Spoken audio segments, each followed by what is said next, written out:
1 month remaining for CLAT और कुछ भी पढ़ाई नहीं हुई है। ऐसा लग रहा है कि अब तो ड्रॉप ही लेना पड़ेगा अगर आईआईएम इंदौर जाना है तो। लेकिन इतना घबराने से बेहतर ये नहीं है कि तुम एटलीस्ट अपना 100% एफर्ट मारो, और हो सकता है ना कि तुम आईआईएम इंदौर पहुंच जाओ। तो why wait for a drop, for the next decision, when you can just act perfectly, study every day and crack it. Hey guys, I am Chia, your IP Mat coach, and today I am going to tell you the perfect 1 month plan for your IP Mat prep. Let's get to it. तो पहली बात तो यह है कि आप अपने पूरे मंथ को वीक्स में डिवाइड कर लो and leave that in a corner. And अब हम डिसाइड करते हैं कि हमको अब टास्क क्या करने हैं, क्या क्या बचा है। तो सबसे पहले तो जाके चेकलिस्ट वाला वीडियो चेक कर लो, क्योंकि तुम्हें समझ में आ जाएगा कि तुम कितना पढ़ चुके हो, कितना बचा हुआ है और कितना वीक है, कितना स्ट्रॉन्ग है। तो इस बेसिस पे तुम ये जज कर पाओगे कि तुम्हारे परफेक्ट टास्क क्या हो सकते हैं। सेकंड सबसे इंपॉर्टेंट बात, तुम्हें मैक्सिमम अब क्या करना है। पहला है रिवाइज करना है, सेकंड प्रैक्टिस करना है ताकि तुम्हारी एक्यूरेसी एंड टाइम एकदम परफेक्ट मैच हो, मतलब स्पीड एंड एक्यूरेसी का एकदम परफेक्ट रेशियो बन जाए। And the third thing is कि वीक एरियाज में थोड़ा सा काम करना है। तो वो कैसे करना है, लेट्स डिसाइड। अब हमने जो 4 वीक्स में पूरे मंथ को डिवाइड किया था उसके बारे में समझ लेते हैं। फर्स्ट वीक में आपको सिर्फ अपने वीक एरियाज के बारे में ही सोचना है। For example, your weak areas could be the whole quant section, or it could be the whole English section, or it could be some topics from quant or some topics from VARC, कुछ भी हो सकता है। It's up to you। लेकिन अब तुमको कैसे अपने वीक सेक्शन को फिक्स करना है is by allotting yourself some tasks। क्या करना है कि कोई भी वीक सेक्शन पकड़ा और उसके क्वेश्चंस को प्रैक्टिस करना पहले चालू किया। First you practice and then जब कोई क्वेश्चन गलत होता है तो उसको पढ़ो और उससे रिलेटेड सारा बेसिक्स पढ़ लो ताकि क्लैरिटी आए दिमाग में। सेकंड जो आप कर सकते हो फॉर इंग्लिश कि आपके बेसिक्स ज्यादा अच्छे हो जाए और आप जिस चीज में वीक हो वो थोड़ा सा बेहतर हो जाए। तो फॉर एग्जाम्पल, अगर आप वोकैबुलरी में वीक हो तो आप ये सोचो कि आप किसी वर्ड का मीनिंग इंटरप्रेट करने में कितने सक्षम हो, कितने अच्छे से आप इंटरप्रिटेशन पे जा सकते हो, क्योंकि अब वोकैबुलरी के लंबी लंबी लिस्ट पढ़ने का कोई मतलब नहीं निकलने वाला है। सेकेंड इज, अगर आप रीडिंग सेक्शन या पैराजम्बल्स, रीडिंग कॉम्प्रिहेंशन या पैराजम्बल्स की बात करें और वहां पे आप वीक है तो आपको सिर्फ और सिर्फ प्रैक्टिस ही बचा सकती है, देयर इज नथिंग एल्स।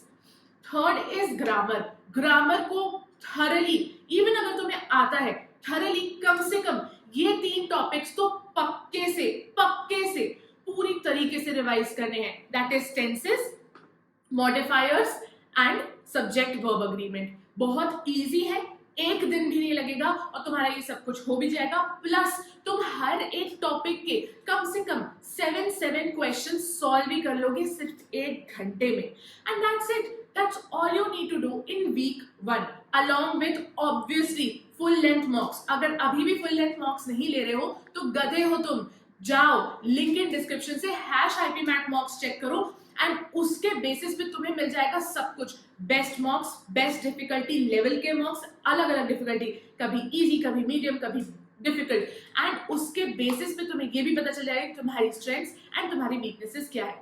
मैं तो कहती हूँ तुम्हें स्टार्ट ही अपने 1 मंथ प्लान को करना चाहिए by taking a mock. How is that? It's the perfect idea.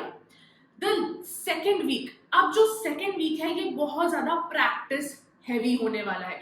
तो यहाँ तुम्हें कम से कम 3 मॉक्स लेने हैं। वो 3 मॉक्स किस तरीके से डिवाइडेड होंगे? Wednesday, Friday, Sunday.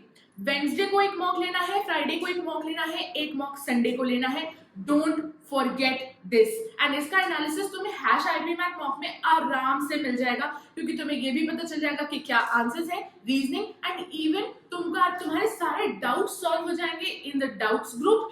And the most important thing, सारे ही क्वेश्चंस के सारे ही सॉल्यूशंस तुम्हें वीडियो में मिलने वाले हैं। नेक्स्ट अपन बात करते हैं कि बाकी के दिनों में, बाकी के 4 दिनों में तुम्हें क्या करना है।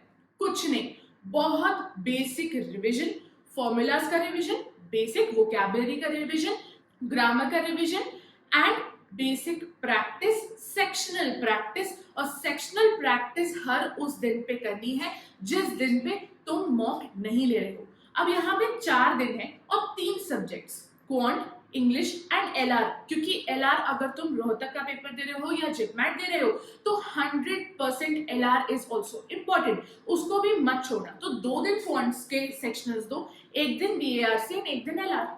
इजी हो जाएगा। अगर तुम एलआर में बहुत ज्यादा वीक हो तो 2 दिन एलआर कर लो, 1 क्वांट और 1 BARC, and that's it, easy है। Next is week 3। वीक 3 में तुम्हें कुछ भी नहीं करना है अदर देन प्रैक्टिस अगेन। अब तुम्हारे लिए रिवीजन का भी टाइम खत्म हो चुका है, बिलीव मी। इसके बाद तुम कुछ भी नया नहीं पढ़ सकते, तुम कोई नई बुक नहीं पढ़ सकते, तुम कुछ भी नया मत करो। Go with what was happening आज तक। जो तुम्हारा बेसिक टाइम टेबल रहता है घर पे, उस बेसिक टाइम टेबल को फॉलो करो। कोशिश करो कि तुम जो मॉक्स दे रहे हो वो 100% एग्जाम सिमुलेशन में दे रहे हो। कोशिश करो कि तुम कम से कम 4 मॉक्स दे रहे हो पर वीक। एंड याद रखना, #HappyMath मॉक्स मत भूलना, लिंक इन डिस्क्रिप्शन। तो लास्ट इज वीक 4, जिसमें तुम्हें कुछ भी नहीं करना है, तुम्हें सिर्फ रिलैक्स करना है और कुछ भी नहीं करना है। हो सके तो थोड़ा बहुत रिवीजन को मत भूलना। तुम्हारा जो चार्ट लगा हुआ है, जैसा कि मैंने आपको बोला था, formula chart and vocabulary chart and basics का चार्ट जो होता है वो लगे रहना चाहिए आपके वॉल पे। उस वॉल को बस आते जाते देखते रहना है। थोड़ा सा आपको एंजाइटी होगी, नर्वसनेस होगी, उससे डील करना है। कोशिश करना है कि जब हम एग्जाम सेंटर जा रहे हैं तब हमें एंजाइटी ना हो, इसीलिए सबसे बेस्ट मूड में आ जाओ आप लास्ट वीक पे। तो लास्ट वीक आपको कुछ भी नहीं पढ़ना है, सिर्फ मॉक्स दो एंड दैट्स इट। इसके बाद हम सीधे मिलने वाले हैं after you already cracked the exam and you only have to start preparing for interviews, और वहां भी मैं ही मदद करूंगी। तो मुझे मत भूलना subscribe to this channel because it is going to help you आगे भी। See you guys, bye.